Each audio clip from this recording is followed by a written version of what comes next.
and more important, the level of commitment that you have to getting it right, and how much effort that takes to win championships and to win in business. You know, every team in the country has a huddle, and they put their fist in there, to put their hand in there, whatever they do, and they all have a saying. And for a lot of them, it is hard work. And I like to think that's the baseline. That there's hard work, and then there's a commitment. And when you're committed to something,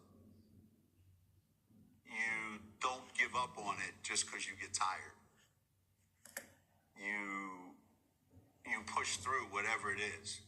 You don't even know you're working because the commitment is so strong.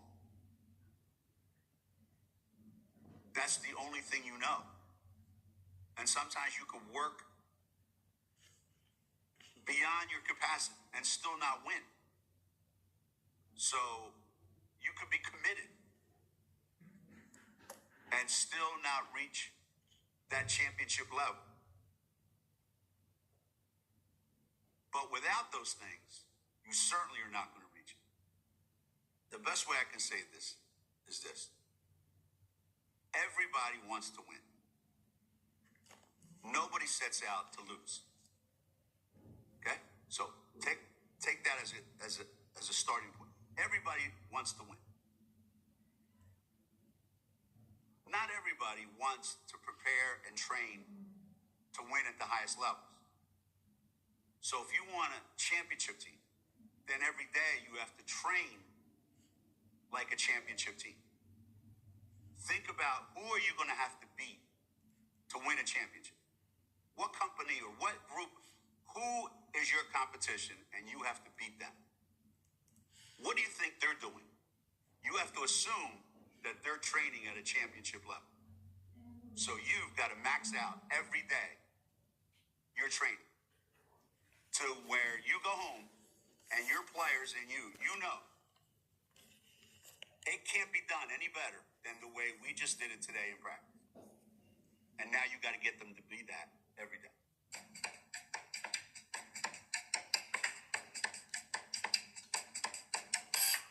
So I went to go see a basketball clinic years and years ago that Bob Knight was coaching at, and he was a legendary coach at Indiana. And he did this thing that he was trying to illustrate. There's your pace that you want to play at, and there's my pace that I want you to play at. So he brought this kid out on the court, and he put him on the end line of a basketball court, and said to the kid, I want you to run up to the end line, other end line, and back. So the kid lined up and ran. Up and back. When the kid got back, Knight reached into his pocket and pulled out, I don't know, 20, 50, 100, I don't know what it was. Says to the kid, if you can get from the end line to the end line and back in 10 seconds, I'll let you have this. Now the kid sees the money. Gets on the end line like a sprinter now. And Knight goes, go.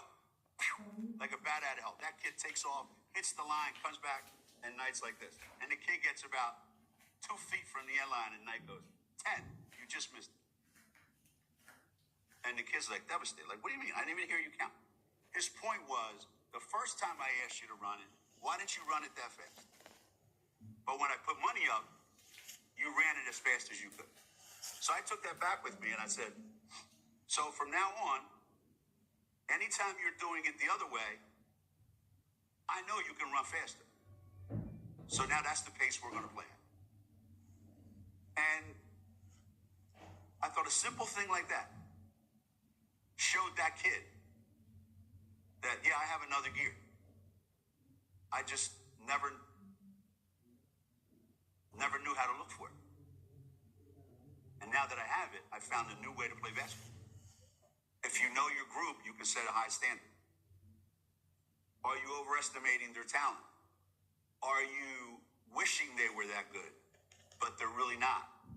So you set the bar, they can't reach it, and it's just one frustrating day after another. So for us, we try to set a bar that's hard to get to. But they have to get to it once in a while. They have to see that they can get to it. They have to touch it, feel it. And then without them knowing it, the next day, you just inched it up a little bit. And you'll know when you've raised it too high.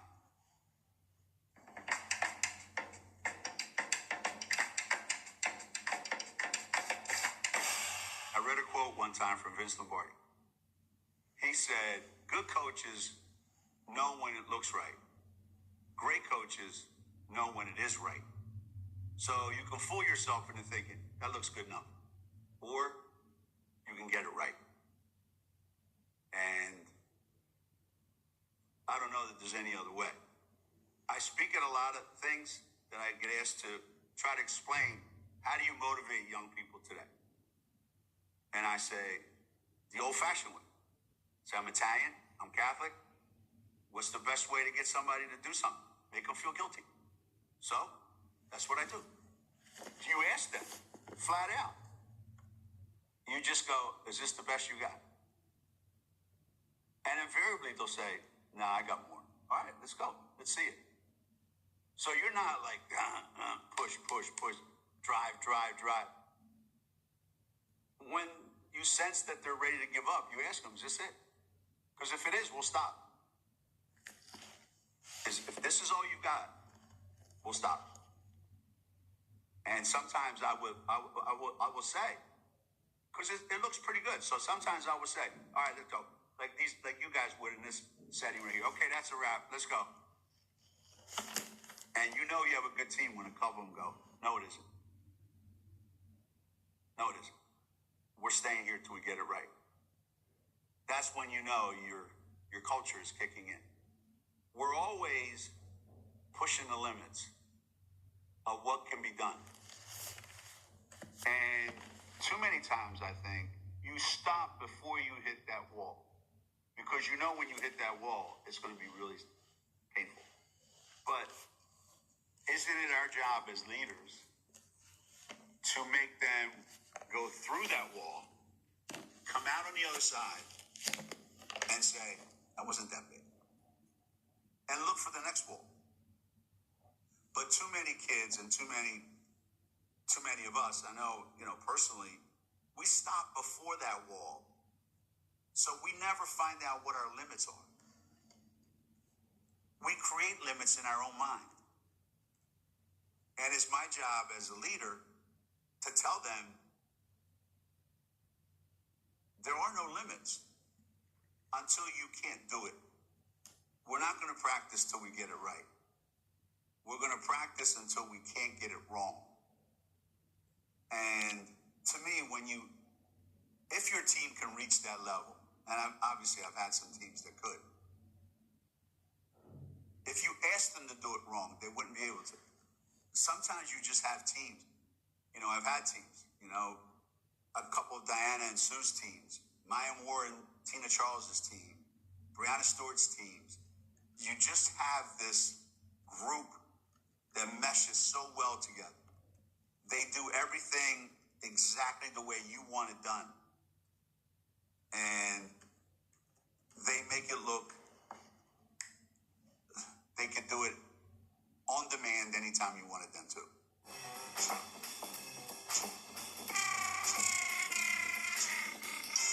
I've been reading about this for the last few years now, where people have written that us older coaches, especially, we need to understand that this is a new era. These are new people. Maybe you're finding the same thing in your world. That, it can't just be do this and do it because I said so and do it my way. You got to meet them halfway. You got to meet them,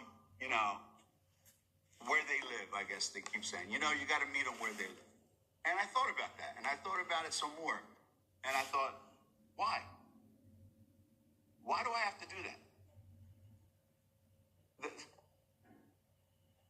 It's like I'm having a party at my house, and I invited you, and you said, Well, listen, can you bring the party to my house? No, the party's at my house. So, you want to come to Connecticut because we have 11 national championships and you want to play for me. Well, then that means you got to come to where I live. Now, don't get me wrong. I have to accommodate and I have to change and I have to make some adjustments because times are different. But I'm not backing off on what I want and how I want it done and how I'm going to get it out of you. That's not changing.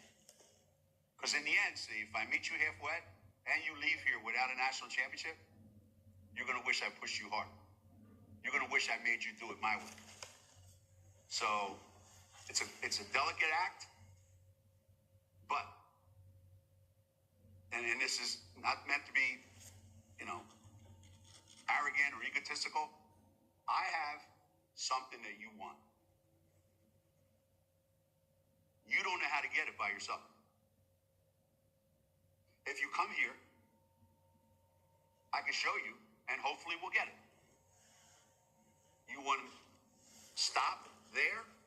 Well, then there's a 50-50 chance it might work. If you come all the way over here, there's a 90-10 chance it'll work.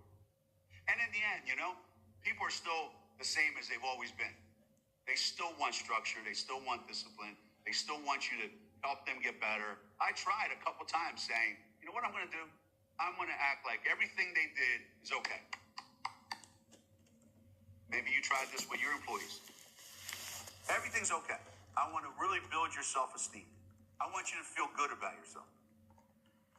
And then at the end, they felt good. But we didn't win. So, I'm not really interested in your feelings as much, because you'll feel really good when we win a championship.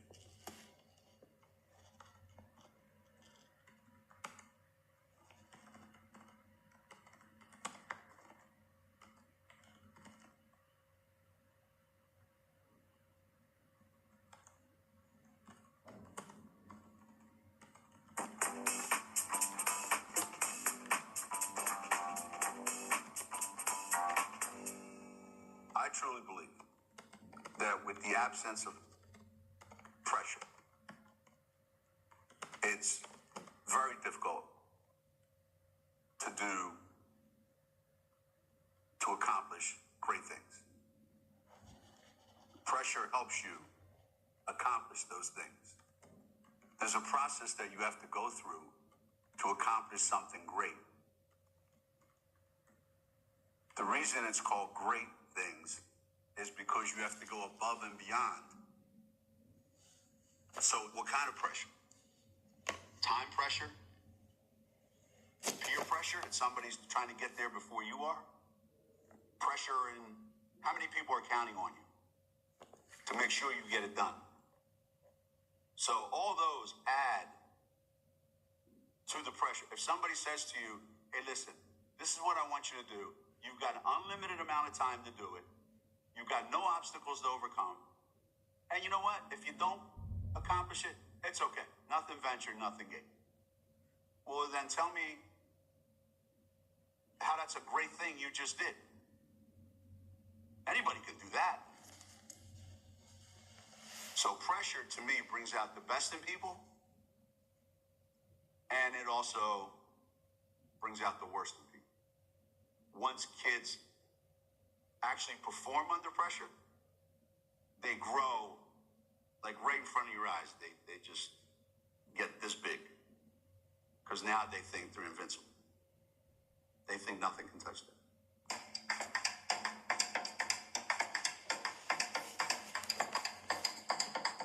You as a leader owe it to your team as a group and as individuals to have them experience what pressure feels like. They have to feel it. They have to handle it. They have to overcome it. You have to train them for that. You have to create those scenarios that are pressure. I create situations where the possibility of winning is slim. But I want to see how they react to that. Whether they they just give up before the fight, or whether they say, oh, yeah, we're going to figure out how to beat these 7. Have 4 of them play against 5. Have 5 of them play against 7. You have to practice under unrealistic, sometimes, expectations. I don't know how else you get them there without putting them in that situation. You go get your driver's test. You go get your driver's license. People are already afraid when they get behind the wheel. And now, it used to be like this anyway. I don't know if it's still like this. The policeman sat there and you drove. And he watched you and you feel his eyes on you. And you don't want to make a mistake. And you go, well, I bet you do this at home all the time when you're in your car by yourself. Yeah, but if I get it wrong at home, I just do it again. If I get it wrong here, I fail. So there's always pressure when you're trying to accomplish something that's meaningful and rewarding. And you have to perform. And because of the pressure, and because you perform, and you handle it a certain way, you've just grown as a person. You've just become something more than what you were before. That's the beauty of pressure. If you fail under pressure, if you, for whatever reason, just completely fall apart and come up short, you've also just learned something. And you go back and you train and you practice and you study, and then you put yourself in that situation again. That's, to me, handling pressure.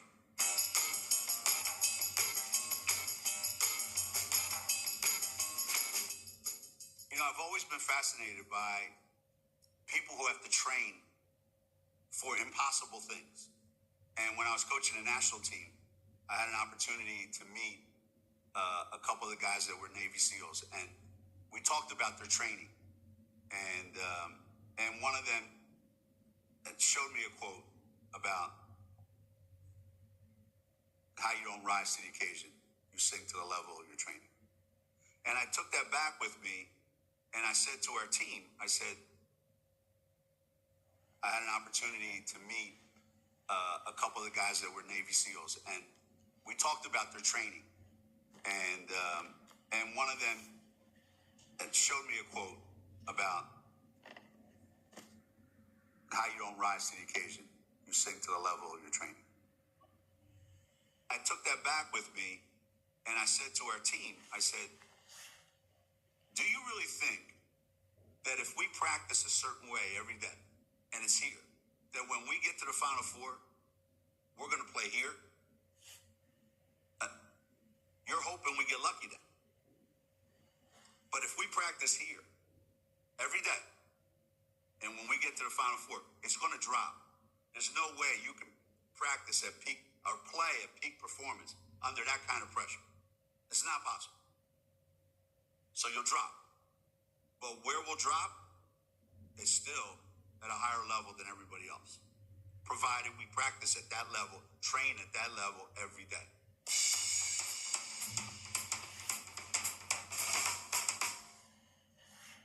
There are drills that you can run and practice, and you can see, for instance, the goal is 12.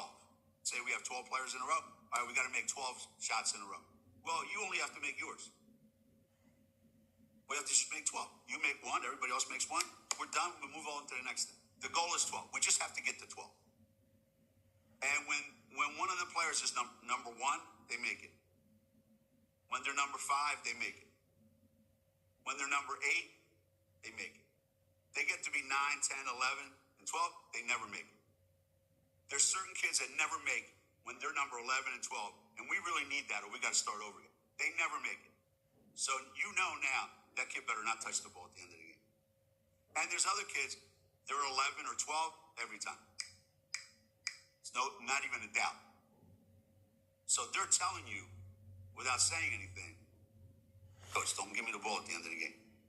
And the other kids are telling you, I got it. Some people deal with pressure differently than others, obviously. So the morning of our national championship game in 1995, we went over an out-of-bounds play. So lo and behold, we're playing in the Tennessee game, and Tennessee scores to cut the lead to 4, with about 10, 15 seconds left. Maybe. So I'm thinking, if we inbound it and they steal it and they make a quick 3, now it's a 1-point game and another timeout. So we got to figure out a way. So we're going to run this play. Well, call timeout. They call timeout. My guys are running off the floor. As they're running off the floor, my mind is going like, all right, based on what I know and what I've seen, I know who's throwing the ball in because they have the best arm and they do it every day in practice. I know 2 of my toughest kids, Jennifer Rosati and Jamel Ali. I know that those 2 want to win so bad that one of them's liable to bite the ball before they shoot it. The other one's liable to squeeze the air out of it. They want to win so bad. I said, but I got a kid out there on my team who's, they say she got ice in her veins. Like, this kid plays with no emotion. 0, like this. So I said, all right, here's how we're setting it up. Like a quarterback. You go long, a couple screens, throw the bomb, she catches it, kid smacks her, she goes to the line. The ball never even touches the rim. Just like, perfect. The kid's expression never changes. Not once. If you aspire to be a championship team, you're going to be playing in high-pressure situations. The bigger the stakes, the bigger the pressure. So your practices and your training sessions and everything have to prepare you for that kind of pressure. You can only do so much of that. You have to hope that you also have kids that are wired a certain way, that pressure elevates them, doesn't deflate them. So you have to find that out during your training session by putting pressure on your team, putting pressure on your players to see how they react to that pressure. So every day you're doing this. And what you're doing is you're making a mental note in your mind. When the pressure is greatest, which kids do I have to have on the court and which I cannot have on the court because they can't handle the pressure. So you have to find that out. You can't wait to find out game day in the Final Four. So that's every day while you're training. Who wants more? Who hangs in there the longest? Who makes the plays that have to be made at the most crucial time under the most pressure? You got to find out who those people are. And the only way you can find out, you got to put them in those situations.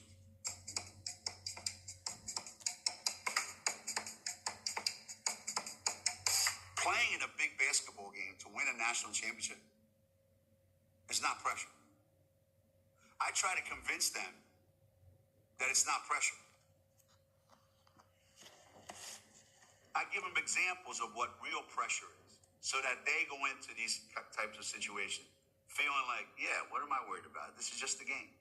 What's real pressure? I tell them, here's what's real pressure. You're a single mom trying to pay her mortgage and you lost your job. That's real pressure. Okay? You playing a basketball game, and if we win or if we lose, your world is still the same tomorrow morning. If we win, you become famous. If we lose, nobody takes away your scholarship. Your parents don't disown you. Your friends don't leave you. After a couple of days, it'll wear off.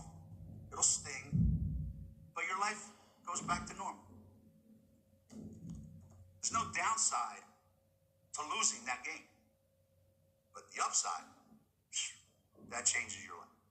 So you're going to dwell on the pressure of losing, or you're going to be like, yeah, I'm going to play to win so that my life can become a little bit different. I can call myself a champion. Focus on that. Pressure. Pressure is my mother walking around with no shoes on while the Nazis took over our town. That's pressure. not whether I got to make a jump shot in the Final Four. Relax, guys. It's not that big a deal. Hey, listen, I don't think like that. I go in there scared to death we're going to lose. Every game that we play in the Final Four or in the NCAA tournament, I wake up in the middle of the night going, Jesus, we're going to get our butts beat. We're going to lose to this team. They're a 16 seed. We're a number 1 seed. We're going to be the first team ever to lose to one of the, oh my God. And I'm hyperventilating, but I don't let them see it. Because when you're a coach, you have no control. I can't score. I can't play defense. I can't do anything. But I want them to think, yo, guys, chill, man. We got this. You guys are good. You're in great shape. I didn't say anything about me being in great shape. I'm a mess.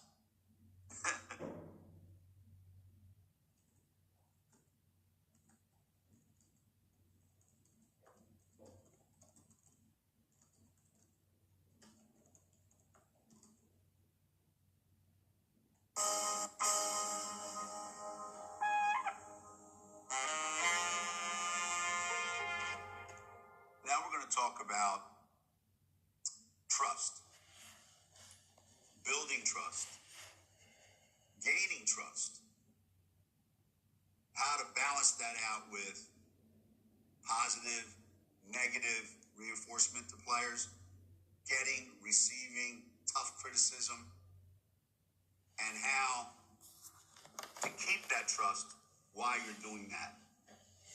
Because that's not easy to do.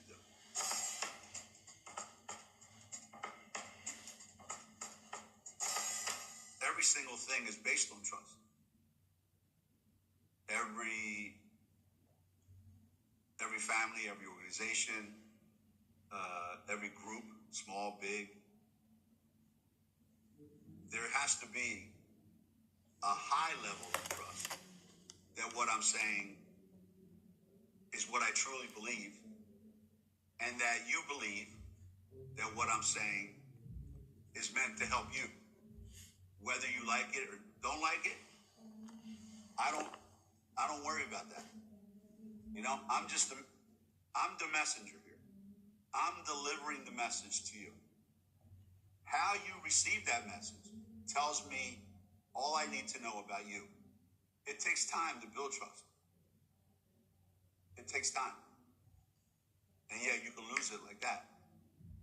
But it takes time to build it. And over time, the more people you build it with, you're kind of creating an army of trustworthy people that will have your back all the time. They will always give you, the leader, the benefit of the doubt so that they'll follow you wherever you say. The worst thing you can have is teams that don't trust their coach, their leader, their boss, and are skeptical of everything that you say and are reluctant to follow you. So if you're going to lead, you have to lead. And it takes a lot of one-on-one stuff with each player, each person. And then collectively, you've got a fighting chance.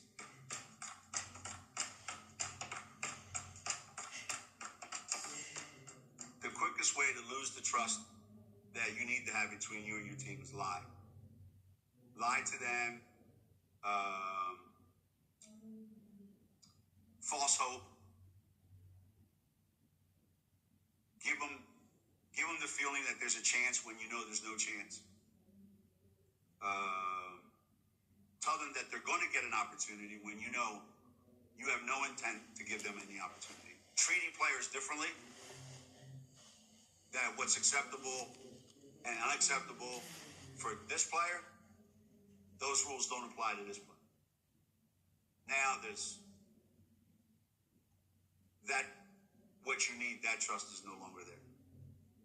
There's this feeling that everybody has to be treated equally. That's not possible. Not everybody's created equal. They have way different skill levels. but everyone needs to be treated fairly. So that's what we do in our program. We are fair in our approach to everyone.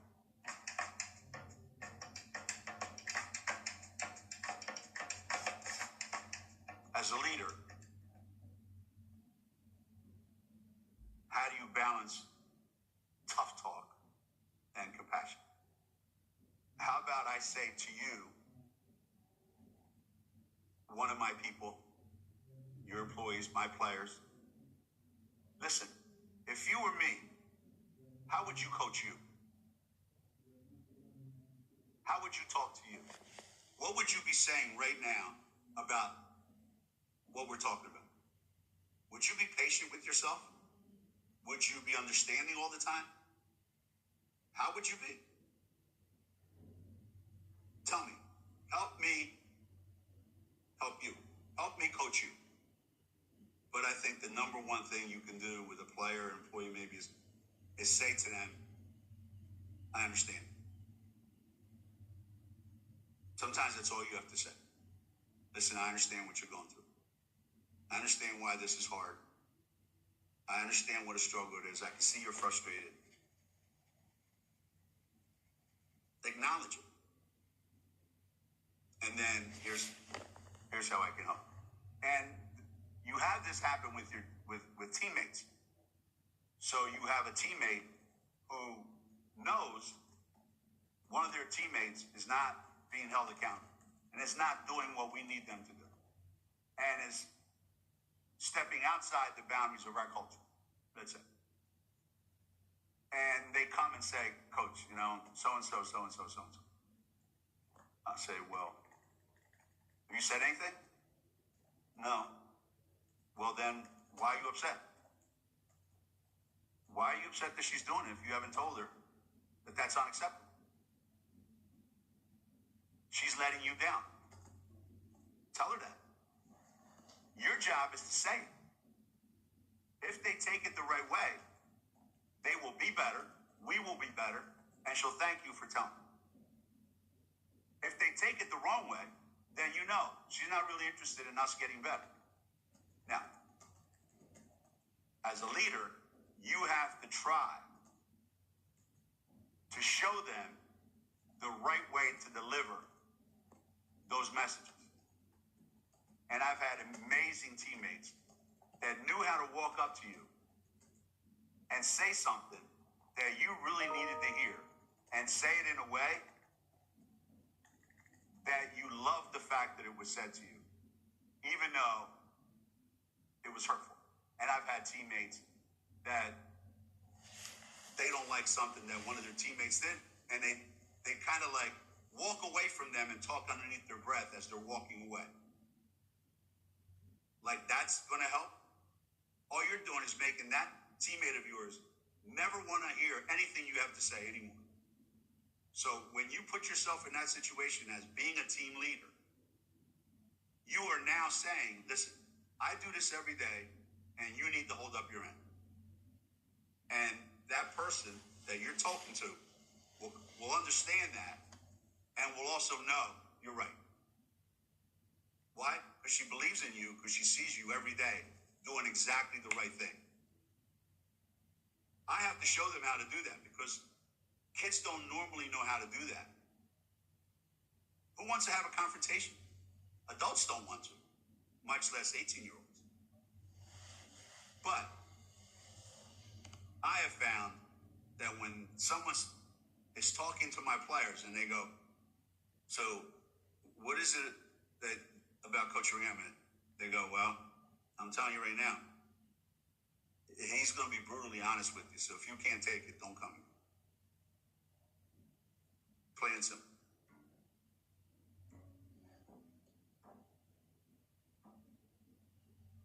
The idea is to be critical of someone's actions without them thinking you're being critical of them as a person. So you saying to somebody, that's a lousy shot. That doesn't mean you're a lousy shooter. That doesn't mean you're a lousy human being. That doesn't mean anything other than that was a lousy shot. And when they know, well, the reason Coach Rayama said that is because he wants me to make that shot. And if I keep taking lousy shots, I'm not going to make it. So I have had to already have a relationship with them that they know why I'm saying. That I'm not being critical. I'm actually being helpful. And I just had one of my assistants say to me at the end of the season, they said, you know, next year, with all these guys coming back and this group coming in, you're really going to be able to go after them really hard. I go, why? Because they like you. And they respect you. And I started to realize that, you know what, the last couple of years, I hadn't spent enough time to get to know them and let them get to know me as well. So whenever I did say anything, they automatically went to a dark place. So if you want to be honest and truthful with your people that you work with, one, make sure you know them, they know you, and I don't mean you know their names and all that stuff. Make sure you really know them, they really know you, they know it's coming from a good place, and that they know the only reason they would say this to me is because they want me to be better. So my players know, when I stop coaching you, when I start to let you get away with whatever you feel like doing, that means I've given up on you. That means you can't be helped. Do your own thing. I don't care. You're not going to play anyway. But if every day I'm on you about getting better, fix this, that means I expect you to be better than you are. Because I think you can be. You should be worried when I just give up on you. And I'm not going to do that if you understand where I'm coming from. But that has to evolve over time. It starts when you're hiring. It starts when you're recruiting. It starts when you're training. It's just something that if it's not there, it's going to be almost impossible to have a great team.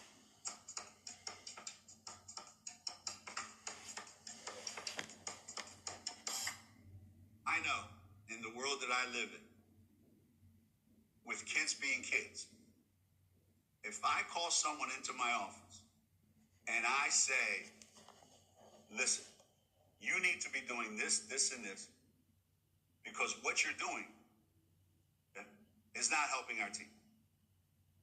And I want to see some changes immediately. You have no idea what that kid's going to say when they leave your office. They could go back to the locker room and completely flip it around. So when I have something like that, I do it in front of the whole team. We're all sitting here. We're all watching film. We're all in this together. It's one big happy family. And I'll say, you know what? Our rebounding is terrible. And you know what? You, and you are our worst rebounders. The three of you. Well, now everybody on the team knows that. Well, now you have a choice. Deny it or fix it. But everybody on the team knows that if you deny it, then you don't care about us winning. If you fix it, then they know you care about our team. But at least they know this is what the issue is. And they're not sitting there going, because tomorrow's going to be their turn. So we're constantly using, you need to do this better. You're doing this great. Or you need to help her do better. As a way of bringing them all to one place. So they don't feel like this is 12 players on a team. No, this is 12 acting as one. So what you do as an individual affects the other 11. And we're not going to pretend we don't know who it is. I went to a professional basketball training camp one time. And the coach says, hey, our big guys got to rebound better. Well, I was watching the scrimmage. There's only two guys that weren't rebounding. And I remember saying to somebody, how come you didn't name their names? He says, no. You can't do that. You can't do that. And I'm thinking, man, everybody on the team knows who it is. So I guess there's pluses and minuses to that. Me, because they're kids, I want them to understand when you do something right, I'm going to tell the whole world how great you are. And when you're not living up to your expectations for yourself, I'm going to point it out.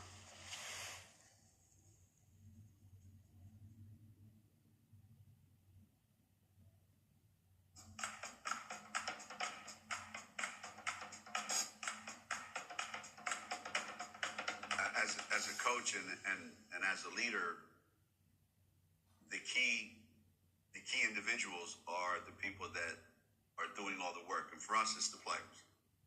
For me, the impact that I can have on my players is a big part of why I'm here. And that's what we're trying to get across in this masterclass. And I can talk to you about it as I have, but there's a better way that I think you can get an idea, and that's if I bring in one of my former players, one of the best point guards ever to play at the University of Connecticut, Renee Montgomery, who won a national championship in 2009, undefeated, 39-0. We're clearly the best team in America by far because we had the best center, Tina Charles. We had the best player in the country, Maya Moore. We had the best guard in America, Renee Montgomery. But we had the best leader in America, in Renee Montgomery.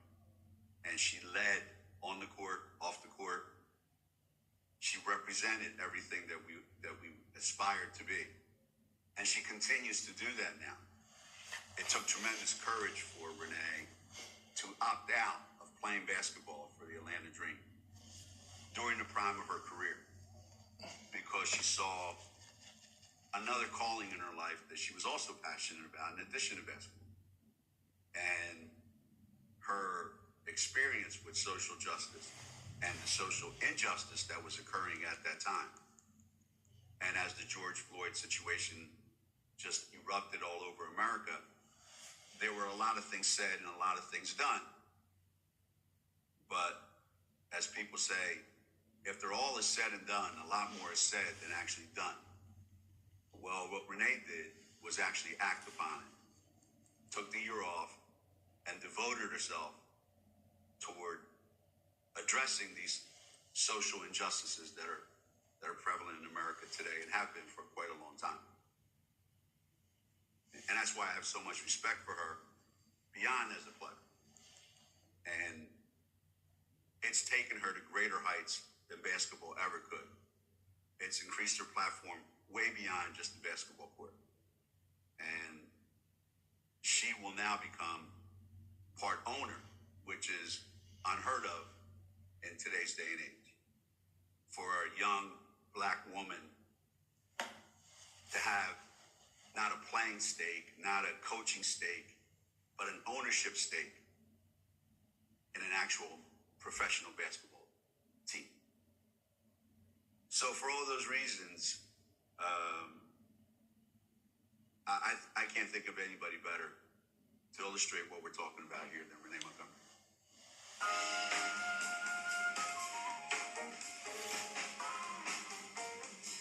Hey.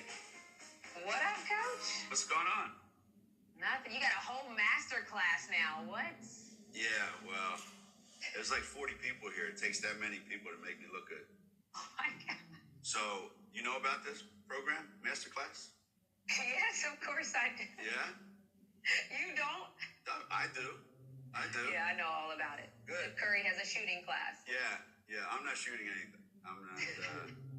I'm not playing. But one of the biggest themes probably is building winning teams and championship teams. And what are all the components of that? From beginning to end.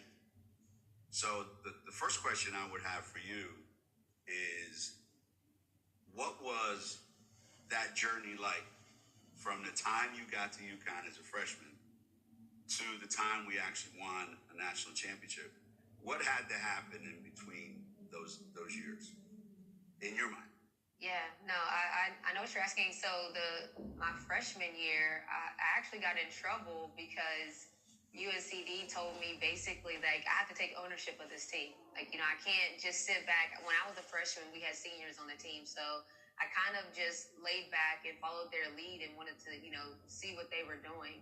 And probably about halfway through the season, you all told me that it's not going to work if I don't want to be the leader on the team. And then my sophomore year is when, like, going into that season, I even remember training camp or preseason, and that was one of the main focuses where, like, you have to make this your team or they're not going to follow you, and we're not going to be where we need to be.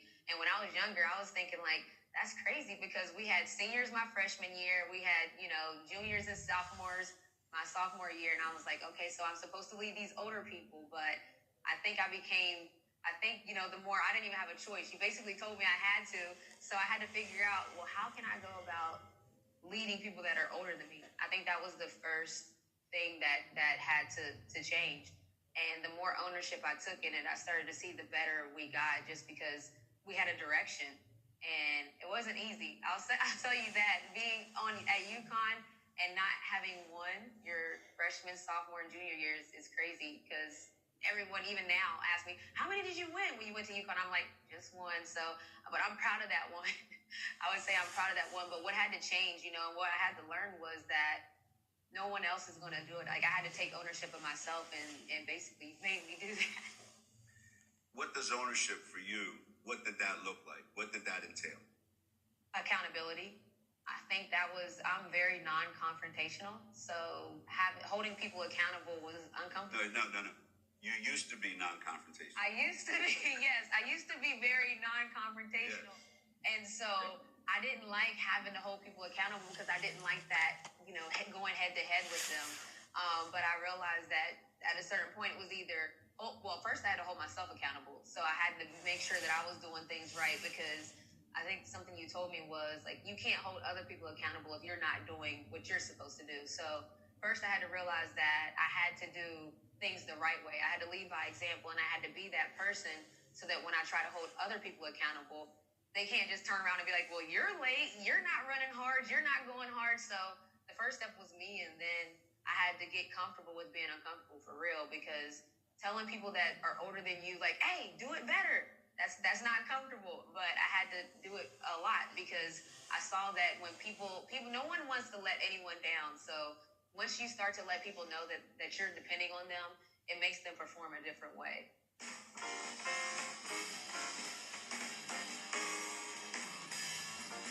So after we win the national championship, and you look back and you say,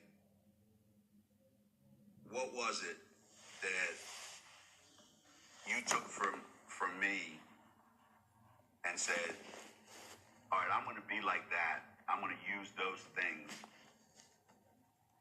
going forward. And what were things that I did that you went, I don't know that I'm going to do that because that's not really who I am, or that's not effective for what I want to do. Give me an example. I can give you a great example. You like to push people's buttons, and you like to push them in a way that makes them mad.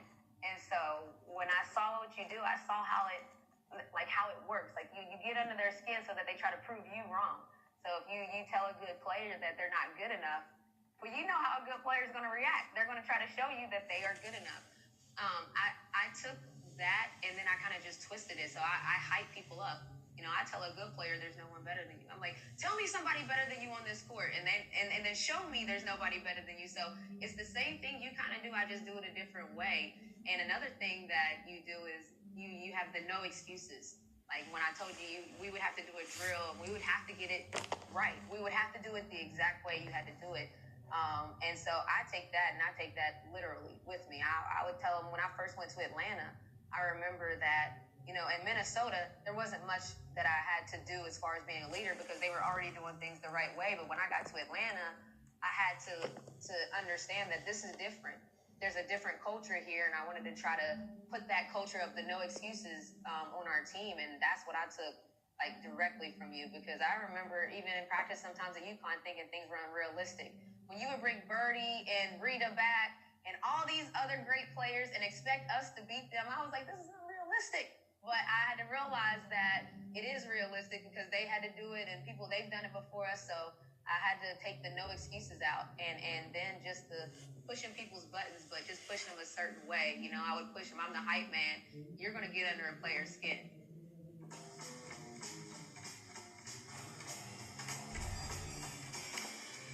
When you got to the WNBA, what did you find when you got there that you being at UConn prepared you in a different way than maybe some of the other players that you saw when you got to the WNBA? I would say just how I handled adversity. So when you come in as a rookie in the WNBA, you have to learn play so fast. You have to make mistakes, but bounce back from the mistakes. And so I didn't really have a problem bouncing back.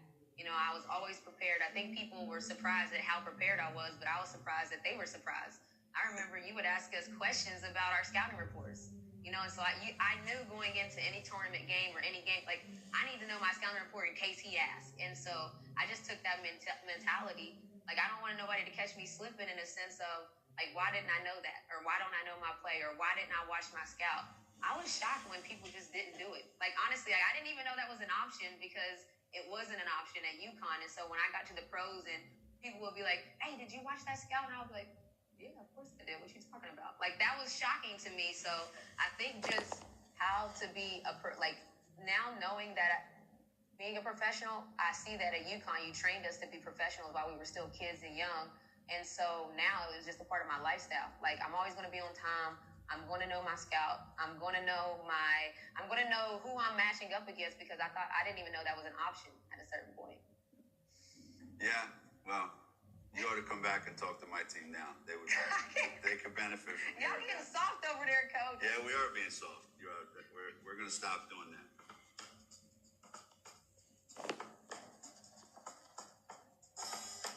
Tell me how you came to the decision that I'm not going to play. Because you're still in the prime of your career. You still have a lot to offer. And you make that decision, I'm not going to play. How did you arrive at that? Well, it's funny because the day before I opted out, I talked to you on Instagram Live, and this was a time where everybody was in the house, and I'm like, yo, Coach, hop on live with me right quick. I'm doing these lives. I'm trying to interview people, talk to people. And so you and I talked about when Maya sat out, and you said you had talked to her and that you had asked her a couple questions, would she be comfortable not having the same status, basically being like the professional athlete, WNBA player, and would you be comfortable financially? And you just said certain things that you had talked to her about, and you didn't even know that I was contemplating whether or not I would play. And so some of the things that you had asked her, that you were telling me you asked her, I was like, yeah, I'm fine with that. I'm comfortable with not having a certain status. Like, I've never been a player that, needed a status.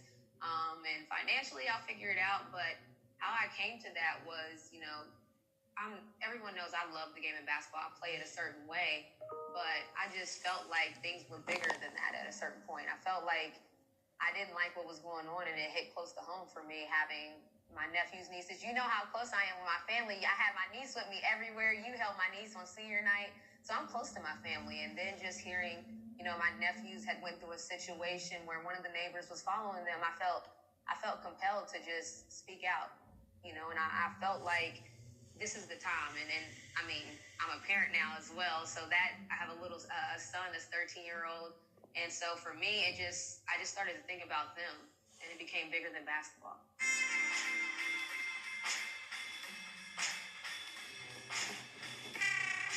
And what have you found that in your new life you've carried over from your pro life, and where do you want to go forward now that you actually are part of the ownership group of the Atlanta Dream? What can you instill in those people that made you who you are and got you to where you are? What lessons, real quick, do you want to show them as the owner, as their leader, as someone who's been there and done that? I tell people this all the time, like the things that I learned at UConn, the things that sports has taught me, it's everything transfers over to the real life work world and the corporate world, and that's just being disciplined, and that's being a good teammate. Like, a lot of people don't even know how to work in group settings, but when you're in an office, that's an automatic group setting, and just confidence. I think people are surprised at how hard I work, like when it comes to the business side. But I'm like, I was that way as a player, and so I'm gonna still be that way when I'm doing a different job. And I'll be answering emails at 1 o'clock in the morning. If I had a long day, I'm gonna get the emails answered. I'm just gonna get around to it. And people are like, "Did you just email us at 2 a.m.?" And I'm like, "Yeah, I had to get it. I'm just gonna catch up." But I think it's also, I think people in the office, they look to that, because if you're going to be a leader, it doesn't matter what space you're in. So yes, I'm the co-owner and vice president, but they're going to know that I'm going to work hard. I'm not going to just be there for the title. They're going to know that I'm going to work hard. And in the same way at UConn, where I have to be the example, then if I'm working hard, then I can ask you to work harder. But I can't ask anyone to work harder if I'm not working hard enough. So I take that exact same mentality to the office. And even when it comes to the players now, just, it's weird when your peers start to talk to you a different way. And people that I played alongside, the way that they talk to me now and the way that they say I'm inspiring is just different, Coach. Like, it's hard to explain, but even our new draft pick, our number 3 pick, and Ari McDonald, and she, the things that she said, where she wants to just talk to me about basketball and things off the court, that's different. It's something that I'm proud of. One of the reasons why we wanted to have you as part of this master class, and one of the reasons why personally I wanted to have you, and you described it, is you're the player that represents everything that's great about UConn. How you started, the passion that you bring, the intensity level that you bring, the intelligence that you bring, what you're carrying forward that continues to represent who we are and continues to make us proud of you, and for what you're going to do beyond what you're doing right now. You're the perfect example of what this class is all about and what UConn is all about. So thank you for agreeing to do it, and I can't wait to see what you do next. Thank you. Are you now officially an Atlanta Dream fan? Like, that's your team now, right, Coach? I mean, there's no other players that have a team. They play for a team, so Team Atlanta Dream now? Yeah, well, I'm Team Atlanta Dream. I'm Team Tiffany Hayes. So you're gonna have to get her in gear. It's crazy being the owner of one of your ex-teammates. That's why I said it's wild. This whole thing is wild. But thank you, Coach, for having me on here, because I tell people all the time, UConn made me, in a sense of it. I was already wanting to be great, but UConn made me. Well, you made a lot of things better for us as well. Thank you.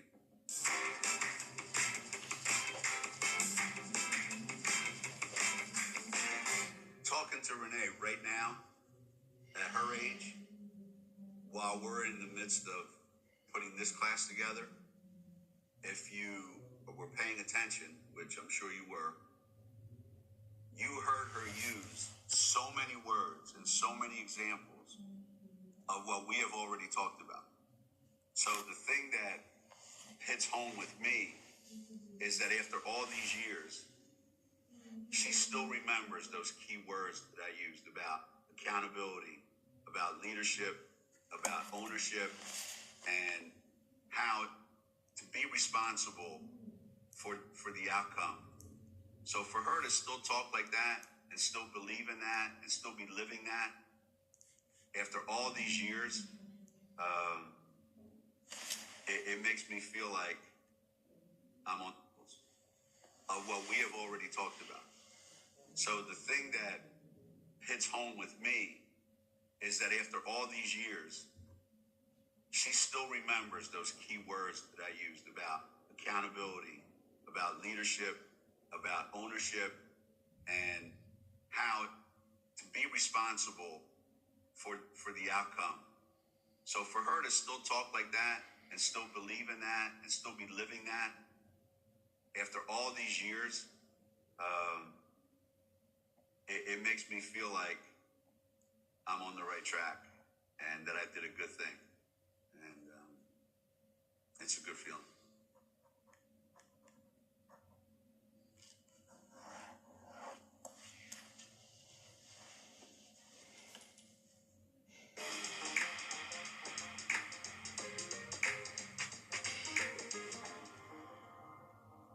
I have never coached a day of women's basketball in my life. I have never coached a day of, when I coached high school girls basketball, I was 21 and they were 15, 16, 17. In my mind, I was not coaching girls basketball. When I coached the boys in high school, and when I coached boys in AAU, and we had 3 or 4 pros on my team. My college team, the national team. I have never differentiated in my life in how I coach them. So I don't see gender when I coach. I see athletes. And that's been from day one. I signed up to coach basketball the way basketball is meant to be played. Not the way people have told you when you were in high school, when you were in middle school, that it's okay for girls to play this way, but boys have to play this way. No, I didn't sign up for it. I signed up to coach basketball. And you are basketball players for 2 hours every day. The rest of the time, you're 17, 18-year-old girls, young women, teenagers, whatever you want to call them. But for those 2 hours, 2.5 hours, you are nothing but a basketball player to me. Always has been, always will.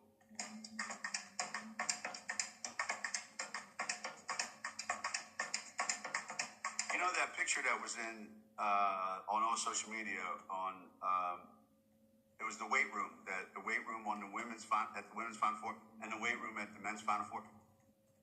You know how I took that? That was symbolic of, well, it's just the women's Final Four, and they never really, harp about this. So, what difference does it make? Well, you know what the problem with that weight room thing was? The fact that you, who made that decision to put that weight room over there, didn't think enough and be kind enough and be sensitive enough to say, hey, I don't know if anybody's thinking about this, but we better put that same weight room on the other side. See, to me, it means a failure of people to use their head, to be kind when they could have been, to do the right thing when they could have. Instead, they chose to do the wrong thing. And they knew it was wrong, and they did it anyway. What exactly are women athletes asking for? What does equality mean? Well, there are certain things that should be exactly equal among men's and women's sports. And we need that to be equal. We need to identify what those are. And the people that run these sports, mostly men, need to make sure that they're equal. Hey, I'm doing this for the men's team. I'm doing this for the men's tournament. Hey, whoever's running this operation, make sure the same thing is done for the women without them having to get on, their hands and knees and beg. Equality. Number 2, there are certain things that can be comparable. They don't have to be exactly equal, but they have to be comparable. And then the third thing, it's okay that some things are different. There's nothing wrong with that. It's okay. But to me, the decision makers, the key influencers, have decided over the years that it's not important to treat female athletes equally. When you go home and you have a son and a daughter, think about if you ever did that in your home. How would that go over? You would never think to do that. Well, why would you do it in real life when you have the opportunity to affect positive change? Why would you choose not to? That, to me, I want to know who is making that decision and how do we change who those people are to make those decisions. No one's asking for more. No one's asking for special. We're just asking for equal. Why? Because it's the right thing to do.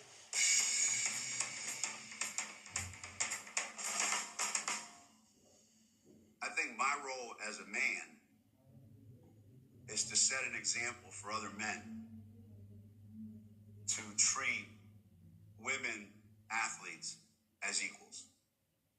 To show that if you give them the same opportunities that male athletes have, you will be surprised, you will be blown away by the success that they have. And all they're asking for is equal opportunities. So for me, it's, as a man, I have to show some leadership in that, in that world. If some little girl sees us play on TV and aspires to grow up to be one of my players, why should she be denied that opportunity? If my son can watch a men's game and have every opportunity to grow up to try to be that, why? Why isn't it the same? That's all I want. I just want guys my age, younger, older, but mostly in that influencer age, to start asking themselves that question. Why? Why don't they have the same opportunity? What plausible reason can you give me? There is none. There is none. You just got to do the right thing.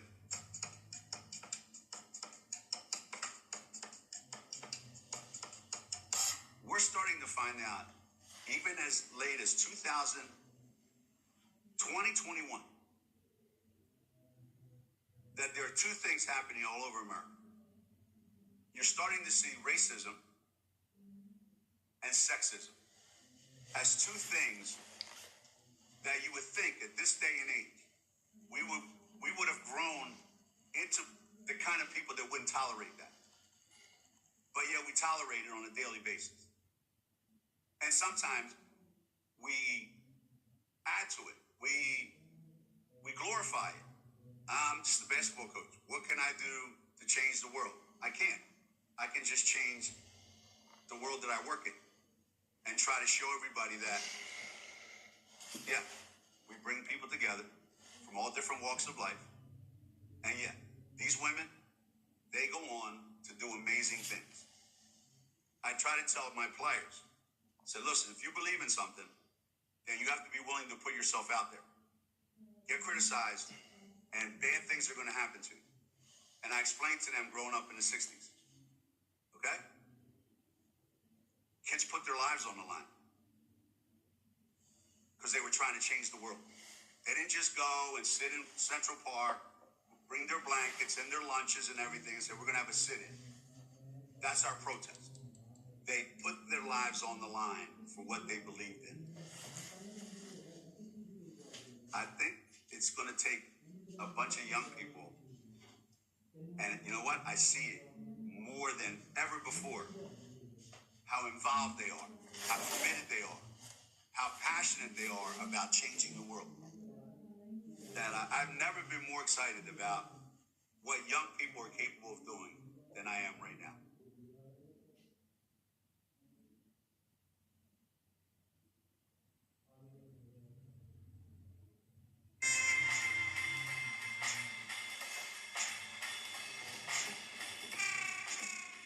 There's times when you're a leader when you think you're doing the exact right thing for all the right reasons, and then the rest of the world exaggerating a little bit, tells you you're wrong.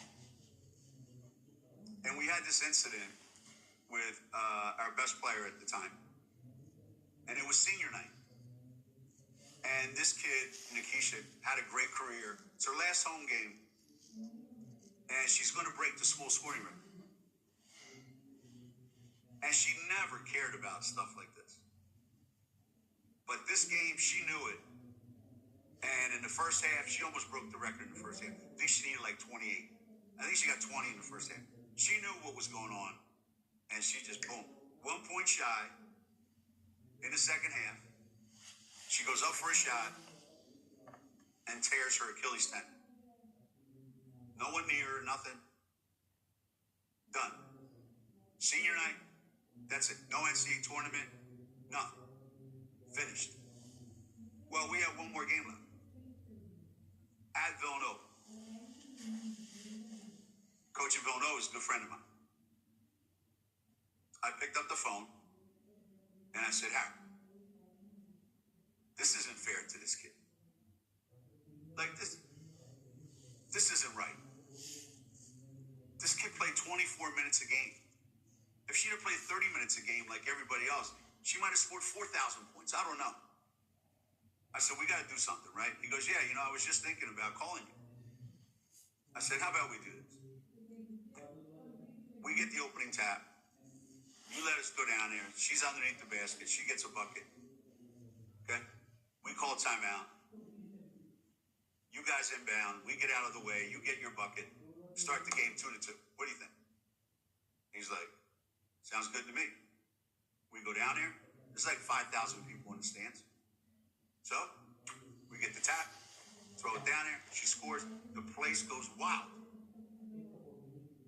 People are crying, even back home, people watching on television. The next day, and the day after, the day after, the media world crucified the kid and crucified me for orchestrating a record. It was a UConn record. Nobody else, no other school, no national record. It was a UConn record. And I had already called the kid that had the record and said, listen, this is what I'm going to do, but you got to understand why. Oh, no problem, coach. But now the rest of the world has to weigh in and crucify the kid. And I just, that was probably one of the few times where I was belligerent with the media and just couldn't understand how seeing it in real time made everyone so emotional about how great it is. But then we got to read the next morning that no, we're idiots for thinking it was a great idea. A lot of relationships were broken that night. And I really got to see the dark side of how the media treats women's sports. Because those of you who watch sports, it's happened again in pro football. It's happened again in pro sports where things like that have happened and no one says a word. Why? Well, because it's men's sports. And see, that's why women's sports are the way they are, because they do stuff like that. That's what came out. I regret putting Nikisha in that situation. And if I had to do it over again, knowing what she would have to go through, I'm an adult. I can handle it. I don't care. Having put her in that situation, that bothered me a lot. She shouldn't have had to deal with that.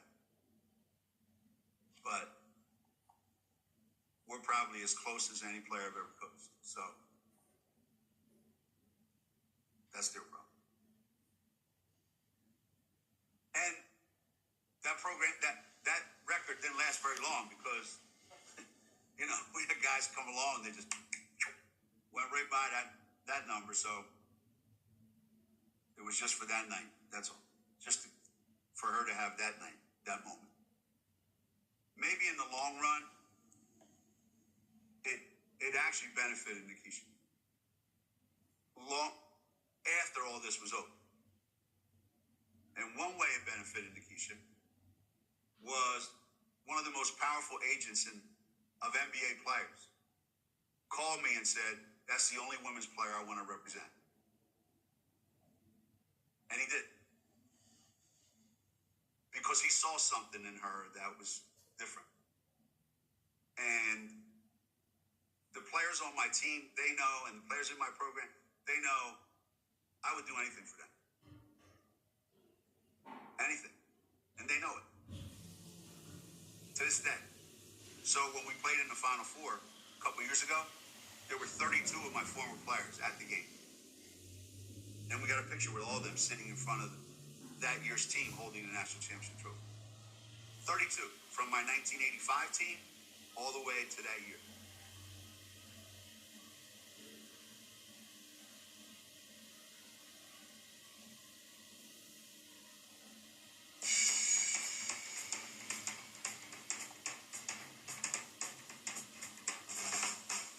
Now we're going to talk about how to strike a balance between perfectionism and being human, and how to enjoy the journey. Because in the end, that's where the joy is.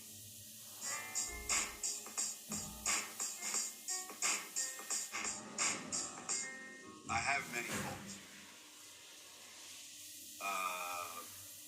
I try to hide them as best I can.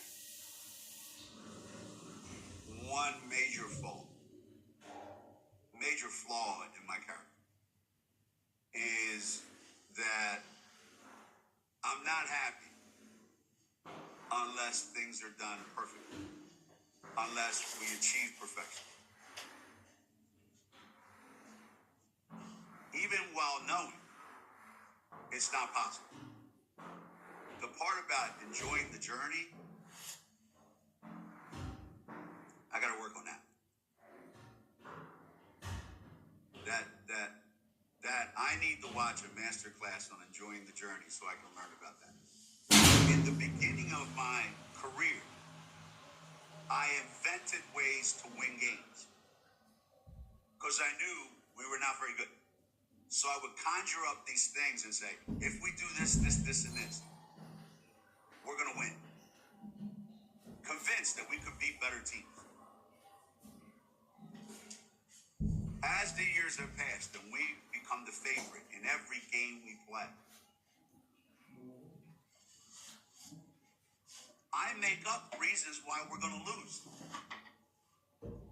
Because it's like nobody can win this much. We have to lose at some point. So what ends up happening is you spend the whole season experiencing two things on a constant basis. Misery when you lose. Beyond your comprehension. Misery. And just utter relief when you win. And it's no way to live.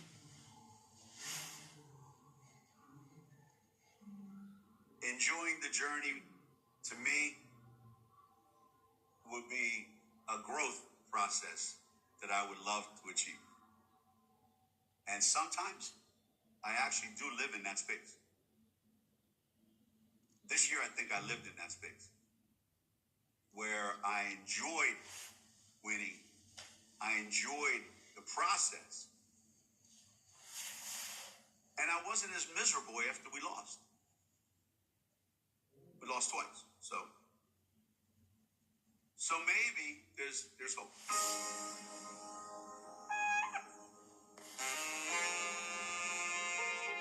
There's a difference between enjoying the journey with your team and not being happy with what's happening on the court, even though everybody tells you your team looked great tonight.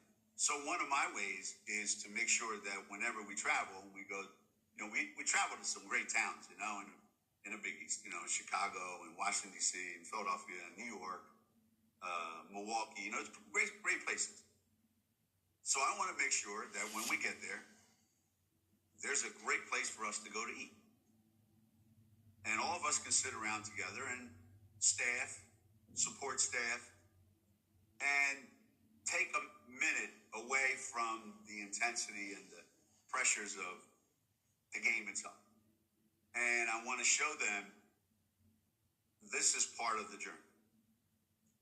That you work hard, you guys sacrifice, you deal with me, you put up with a lot, which is not easy going to college and being a basketball player and the demands. Let's just have a fun night out in the school. And I've been doing that for 35 years. That hasn't changed one bit. I don't think there's anything I enjoy more than that. And what my players have told me is that when they leave UConn, they continue that tradition when they go play in the WNBA. And that when they travel, they hook up with their teammates from UConn, wherever, and they go out to dinner. And it makes me smile to think about that because they're enjoying it. They're enjoying the process. I like that.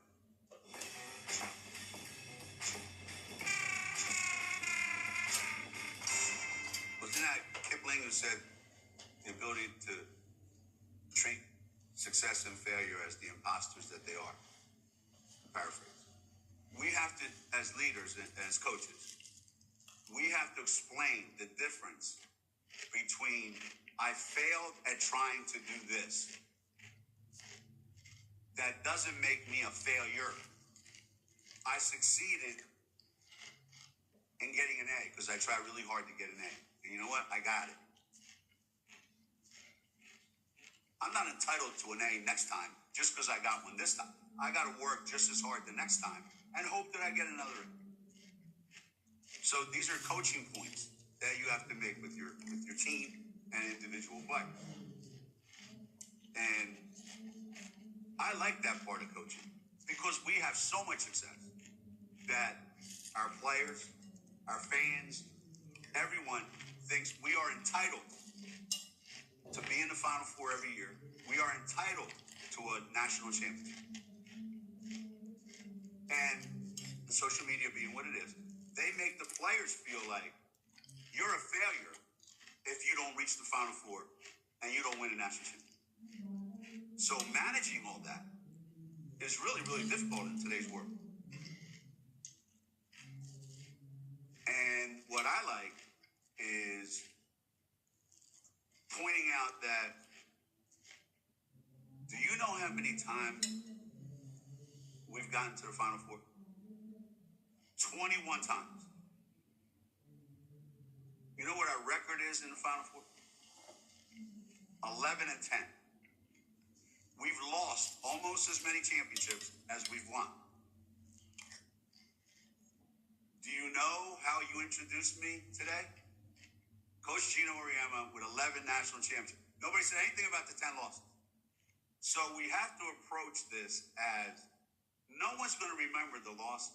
No one's going to remember the failure. They're going to celebrate your success. So why do we envelop ourselves in this failure thing? It's human nature. I get that. This fear of failure. We all have it.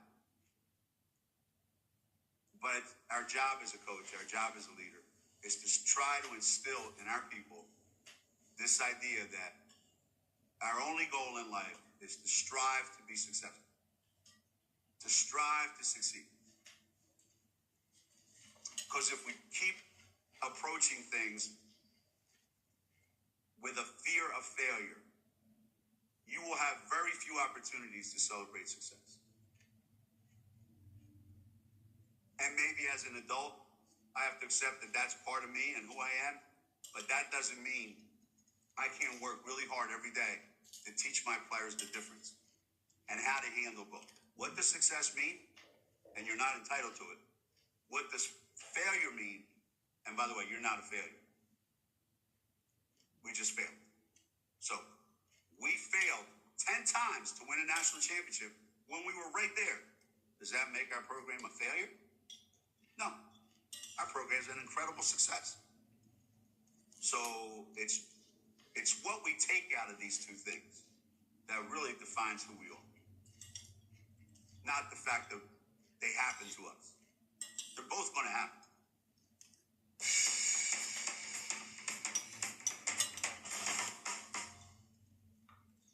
Well, if you have a team that's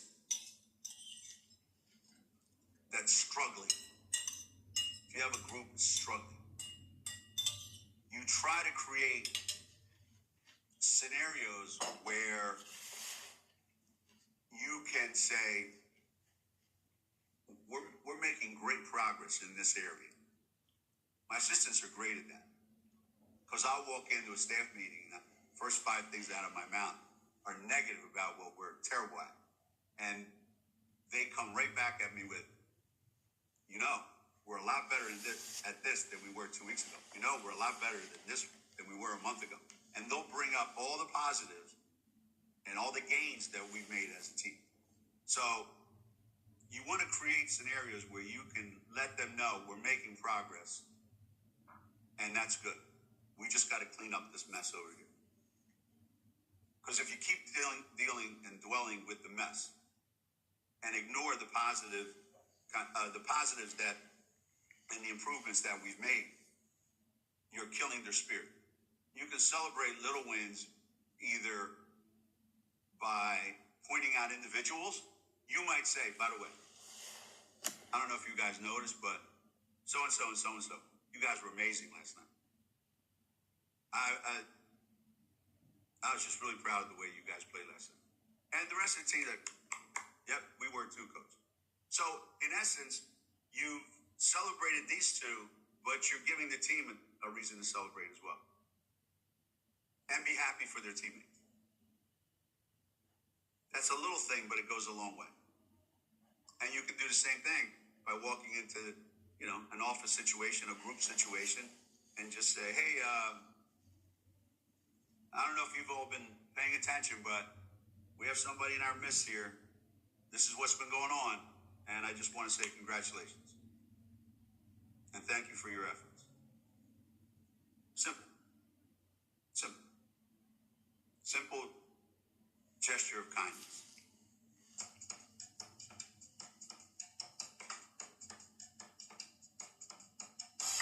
For me, individual joy in the journey is every day, how are you making people around you feel?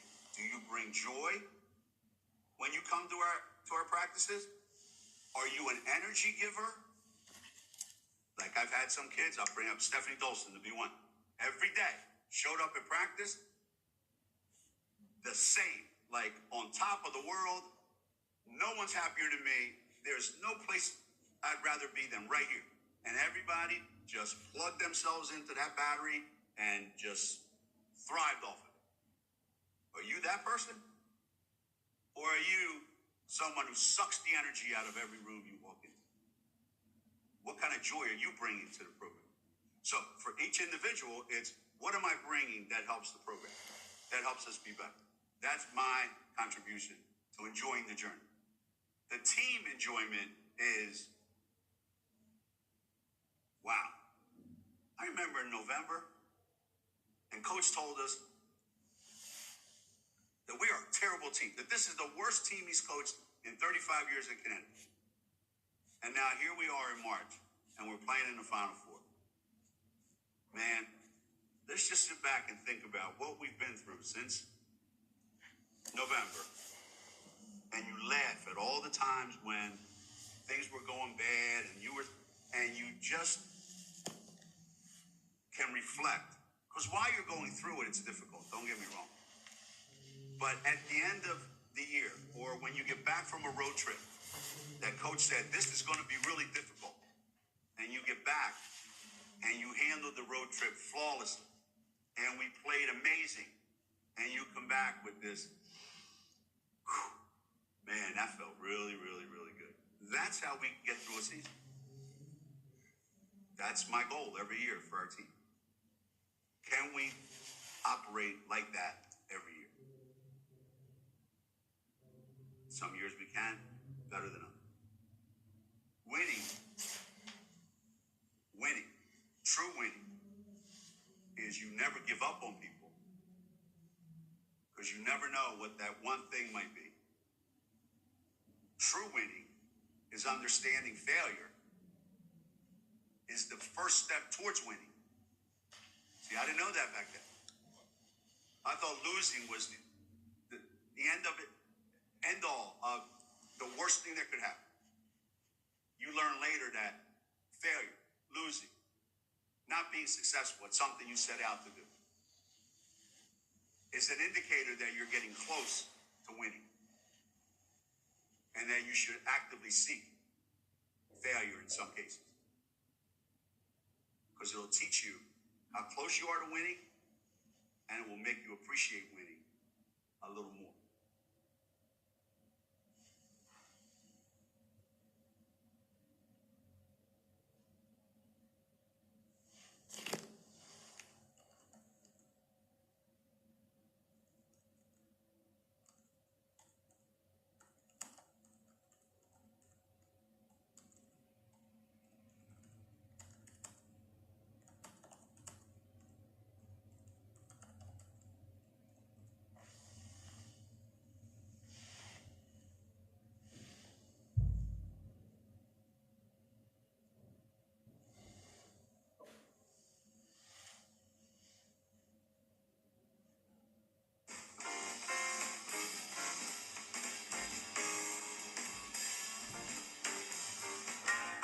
I said it earlier, and it's worth repeating.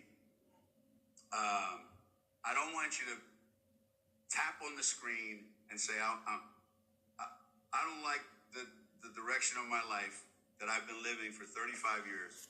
I want to change it. I'm going to click on Gino at Masterclass, and he's going to change my life. I don't want you to think that. But I do want you to think that, I have it pretty good. I'm pretty good at what I do, but I want to get better. And maybe there's a couple things I could find out that I didn't know that might help me be better. That's the number one thing that I want to get across to everyone. All I can give you is these little tools that you can use. A little screwdriver here, a little wrench here to fine tune who you are. I can't bring in a crane and change your whole world. I'm sorry. I can't do that.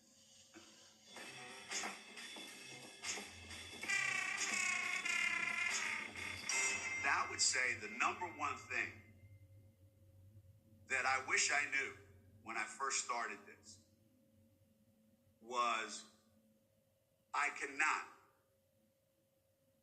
contrary to what I think, I cannot control every situation that I'm in. I cannot control what's going to happen next. I cannot orchestrate the outcome that I want. I can't make someone into whatever it is I want them to be. I used to think I could do that. And I found out, no, I can't. All I can do is give them the opportunity, give them the tools, give them the resources, be there when they need my help, and then it's out of my hands. I wish I knew that then. I would have saved myself a lot of aggravation, a lot of angst, a lot of self-doubt, because there's only so much that you can do. And you can't do it all. You can't do it all for everybody.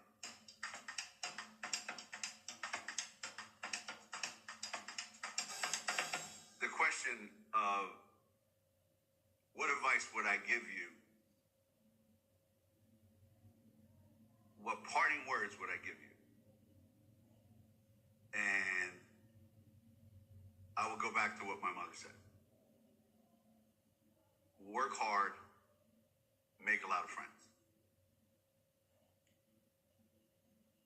The hard work part is going to allow you to have a career that you want.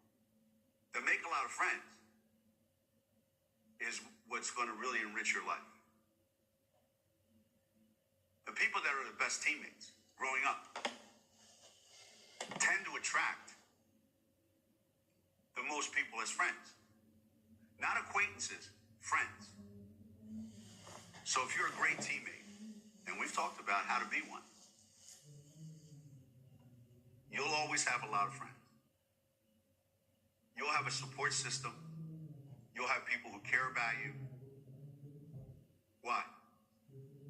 Because by being a great teammate, you've already shown them that you care about them. So, a rich man is a man who has a lot of friends. Great teammates usually have a lot of friends.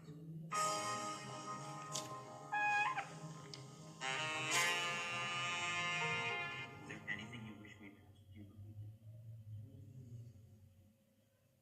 What would you like to drink? butchered choice of bourbon. Is there anything that you would like to ask me that I would wish you would ask me?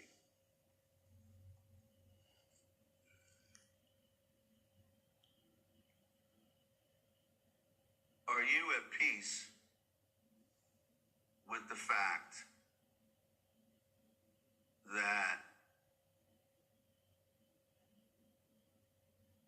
every single part of your success has been accomplished on the shoulders of a bunch of kids?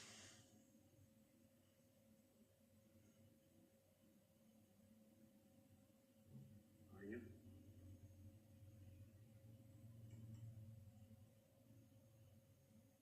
No. No, because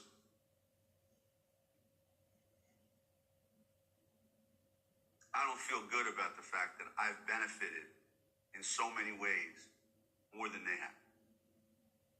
And I wish that I could have provided as many benefits for them as they've provided for me.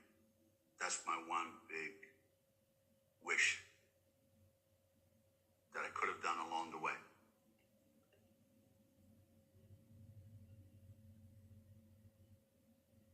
I wish I could have done more for them.